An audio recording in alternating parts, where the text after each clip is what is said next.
Hello students, मैं हरजिंदर पाल सिंह आज एक नया वीडियो लेके आया हूँ। उस वीडियो में आज का टॉपिक है टाइप्स ऑफ वेल्डिंग जॉइंट्स, यानी कि कौन कौन से जॉइंट्स होते हैं जो कि इंडस्ट्री में यूज़ होते हैं। आज हम इसी के बारे में डिस्कस करेंगे।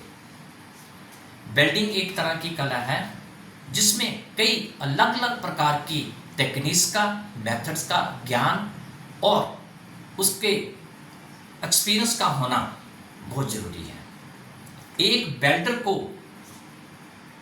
अपनी जॉब को सक्सेसफुल बनाने के लिए इंडस्ट्री में यूज होने वाली सभी प्रकार की टेक्निक्स का, मेथड्स का और उसके जॉइंट्स के बारे में पूरा पूरा ज्ञान होना चाहिए, ताकि वो उस प्रोजेक्ट को और उस जॉब को सक्सेसफुली कंप्लीट कर पाए।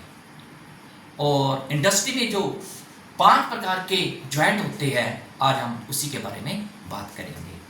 तो सबसे पहले जॉइंट होता है बट जॉइंट, उसके बाद लैब जॉइंट, उसके बाद टी जॉइंट, उसके बाद कॉर्नर जॉइंट और आखिर में एज जॉइंट। ये 5 प्रकार के जॉइंट होते हैं जो कि मैन्युफैक्चरिंग इंडस्ट्री में ज़्यादातर यूज किए जाते हैं। और आज हम सबसे पहले बट जॉइंट के बारे में बात करेंगे।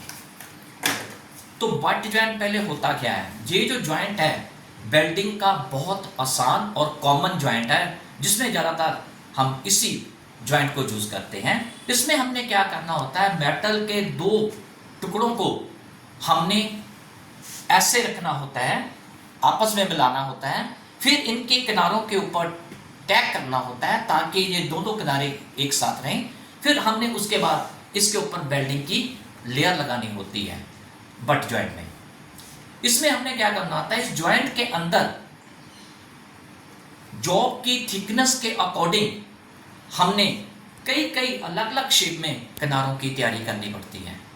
और इस जॉइंट का जो प्रयोग है पाइप इंडस्ट्री में और कंस्ट्रक्शन की फैब्रिकेशन में यूज किया जाता है। उसके बाद हमने क्या करना है, जो गैप की विड्थ है और ग्रूव की शेप है, उसके अकॉर्डिंग वेल्डिंग की लेयर को देखते हुए इन जॉइंट्स को आगे हमने कई भागों में बांटा है। जैसे कि आपके सामने है ये स्क्वायर बट, फिर उसके बाद सिंगल वी, उसके बाद डबल वी, और उसके बाद सिंगल जू, और उसके बाद डबल जू। ये जो हमने ये बांटा है, ये हमने जॉब की थिकनेस के मुताबिक हमने उस जॉब की स्ट्रेंथ को हमने ताकत देनी होती है, जॉइंट को ताकत देनी है, तभी हमने ये आगे मेथड यूज किए हैं। सबसे पहले मैं स्क्वायर बट के बारे में बात करूंगा। स्क्वायर बट में क्या होता है कि अगर जॉब की थिकनेस 3 mm के नीचे है तो उनके दोनों के बीच में गैप देने की जरूरत नहीं होती। आपने जहां टैग करके वेल्डिंग की लेयर लगा देना, वो स्ट्रेंथ बन जाती है। अगर आपकी जॉब की थिकनेस 6 mm से ऊपर है, यानी कि 6 और 12 के बीच में है, फिर आपने क्या करना होता है, इन 2 जॉबों के बीच में जो मेटल के 2 पीस है, इनके बीच में आपने 0 से 3 mm का गैप देना होता है, ताकि वो जॉब की डीप पेनिट्रेशन जॉइंट की हो सके और जॉब की स्ट्रेंथ बन सके। फिर आगे हमने दूसरे में अगर जॉब की थिकनेस 12 mm से लेके 25 mm तक है, तो फिर हमने उस जॉब को सिंगल वी यानी कि बनाना होता है। और ये जो सिंगल वी है, ये आप ऊपर से 60 डिग्री यानी कि 30 डिग्री एंगल पर हमने इसको तिरछे किनारे को तिरछे करने होते हैं।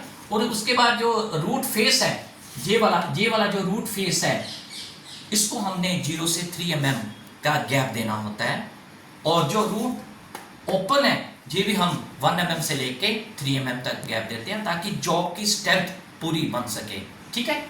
उसके बाद हमने इसको आगे फिर यानी कि डबल बी में, अगर आपकी जॉब की थिकनेस 25 mm से लेके 50 mm के बीच में है, तो फिर हमने उन किनारों के दोनों तरफ हमने डबल बी बनानी होती है, किनारों की तैयारी करनी होती है, जिसमें हमने जो रूट गैप है वो 3 mm से लेके 6 mm तक हमने उन दोनों के बीच में रूट गैप, और जो रूट फेस है वो आपने 3 mm से लेके 6 mm तक रखना होता है, ताकि वो जॉब की स्ट्रेंथ बन सके। उसके बाद अगर आपकी जॉब 50 mm से भी ऊपर है, फिर उसको हमने सिंगल जू और डबल जू में हमने किनारों की तैयारी करनी होती है। सिंगल जू में क्या होता है कि ये जो रूट गैप है वो हमने 3 mm और रूट फेस जो होता है वो आपने 0 से 3 mm का आपने गैप देना है, ताकि वो जॉब की जो पूरी स्ट्रेंथ है डीप पेनिट्रेशन जॉइंट के अंदर हो सके, उसकी मजबूती बन सके। और डबल जू में आपने क्या करना है, इसको जो रूट गैप है वो 1 mm से लेके 4.5 mm तक, और जो रूट फेस है वो 1.5 mm से लेके 4.5 mm तक रखना होता है, ताकि वो जॉब की पूरी स्ट्रेंथ बन सके और जो जॉइंट है वो डीप पेनिट्रेट हो सके। तो बट जॉइंट में हमने इसको फर्दर इस टाइप में रखा है ताकि वो जॉब की स्ट्रेंथ बनाने के लिए हम रखते हैं। अगर जॉब की थिकनेस 3 mm है तो फिर हमने ग्रूव नहीं बनाना होता है। इस जॉइंट को लगाते समय कई बार इसके अंदर बेल्डिंग डिफेक्ट पैदा हो जाते हैं, जैसे कि पोरोसिटी, क्रैक्स और लैक ऑफ फ्यूजन जैसे ये डिफेक्ट आ जाते हैं। तो इस चीज़ का आपने ध्यान रखना है। उसके बाद आ जाओ लैप जॉइंट। ये जो लैप जॉइंट है ये बट जॉइंट का ही मॉडिफाइड वर्जन है। इसको हमने कैसे लगाना है लैप जॉइंट को, हमने मेटल के 2 टुकड़ों को हमने ओवरलैप करना होता है, जैसे मैंने ये ओवरलैप किया है। लेकिन लैप जॉइंट में हम ऐसे नहीं इसको ओवरलैप जहां कर सकते हैं या जहां कर सकते हैं, इसका एक फार्मूला होता है। उस फार्मूले के अकॉर्डिंग ही आपने इसको ओवरलैप करना होता है। यानी कि ये जो जॉब की थिकनेस होती है 3T फार्मूला होता है, जितनी ये जॉब की थिकनेस है उतने आपने 3 गुना कर देना है। फिर इसको जैसे ये 10 mm है तो आपने क्या करना है, जहां 30 mm 3 गुना करके ऐसे जॉब को रख के पहले टैग करना है। हर ज्वाइंट में आपने टैग करना है, इस चीज का ध्यान रखना है। कोई भी ज्वाइंट लगाना है तो पहले टैग करना है, टैग करके फिर आपने इसके ऊपर बेल्डिंग की लेयर लगा के इसको कंप्लीट करना है। ये जो लैप जॉइंट है वैसे तो ये थिक प्लेट के ऊपर ज़्यादा यूज किया जाता है, फिर भी शीट मेटल इंडस्ट्री में इसका प्रयोग किया जाता है। जब शीट मेटल इंडस्ट्री में हम प्रयोग करते हैं तो अगर ये जॉइंट पूरी तरह ना लग सका हो तो शीट्स की ओवरलैपिंग के कारण उसके अंदर क्रैक्स आ सकते हैं या फिर मेटल के ऊपर जंग लग सकता है। तो फर्दर हमने इसको 3 टाइप में रखा है लैप जॉइंट को, जैसे ये सिंगल फिलेट, उसके बाद हमने इसको डबल फिलेट और उसके बाद हमने इसको प्लग बेल्ट में रखा है, यानी कि बांटा है हमने। तो ये हमारा ये लैप जॉइंट है। उसके बाद आ जाओ टी जॉइंट। टी जॉइंट में क्या होता है, हमने मेटल के 2 टुकड़ों को 90 डिग्री के एंगल के ऊपर इंटरसेक्ट करके लगाया जाता है। ये वाला ऐसे करके लगाया जाता है, जो कि अंग्रेजी के अल्फाबेट टी जैसा होता है। इसमें वैसे तो किनारों की तैयारी करने की जरूरत नहीं पड़ती। ये जॉइंट फ्लिट बेल्ट का ही एक टाइप है, जिसमें हमने एक बेस मेटल के ऊपर पाइप को बेल्ट करना होता है। जब हम पाइप बेल्ट करते हैं तो इस बात का भी हमने ये ध्यान रखना है कि हमारा जो इलेक्ट्रोड का एंगल है और इलेक्ट्रोड जॉइंट्स के अंदर डीप पेनिट्रेशन कर पाया कि नहीं है कर पाया, उसका भी हमने ध्यान रखना है। वैसे तो इसके किनारों की जरूरत नहीं पड़ती ग्रूविंग करने की, पर फिर भी अगर जॉब की थिकनेस अलग अलग है, जैसे बेस मेटल की थिकनेस ज़्यादा है, पाइप की थिकनेस कम है, तो फिर डीप पेनिट्रेशन नहीं हो पाएगा और टी जॉइंट लोड नहीं ले पाएगा, पाइप लोड नहीं ले पाएगा और टूट जाएगा। तो इसको फिर हमने आगे फर्दर टाइप में रखा है।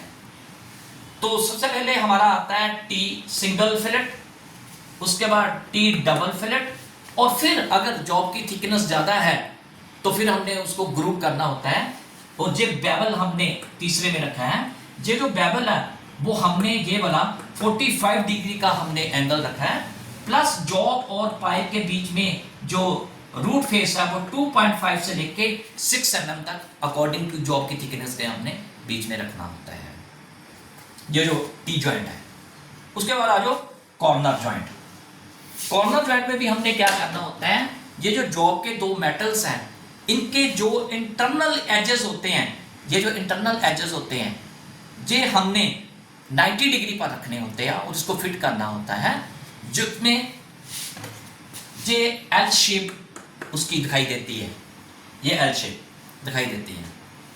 कॉर्नर ज्वाइंट में जो सबसे ज़्यादा यूज कहाँ होता है, ये शीट मेटल इंडस्ट्री में इसका प्रयोग किया जाता है और फैब्रिकेशन के स्ट्रक्चर में या फ्रेम कंस्ट्रक्शन में इसके बॉक्सेस और टेबल आदि को जोड़ने के लिए यूज किया जाता है।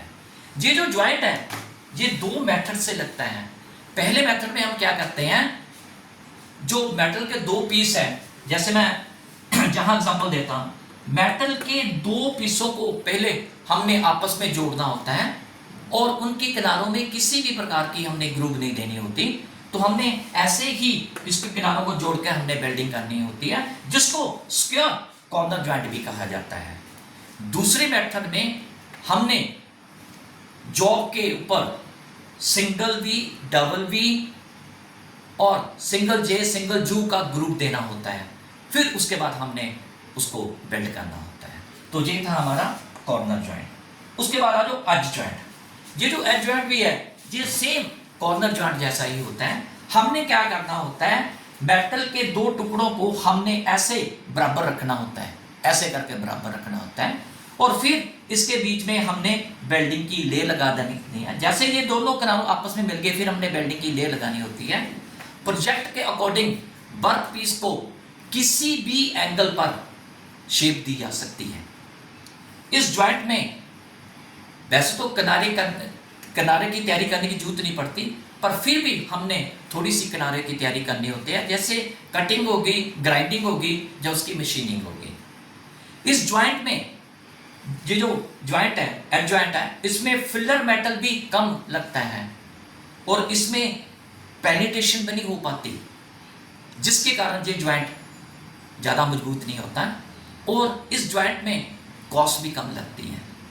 इसे कॉमन जॉब्स को ज्वाइन करने के लिए यूज किया जाता है और इसके फर्दर हमने 3 टाइप रखे हैं। इसको बोलते हैं लीफ एज, ओपन फ्लैंज और क्लोज फ्लैंज, ये इसके टाइप हैं। तो बेटे ये था हमारा आज का टाइप्स ऑफ वेल्डिंग ज्वाइंट्स का टॉपिक। ये टॉपिक आपको कैसे लगा आपने मेरे कमेंट सेक्शन में जाके बताना है और साथ में लाइक, शेयर और सब्सक्राइब भी करना है। Thank you very much. Have a nice day.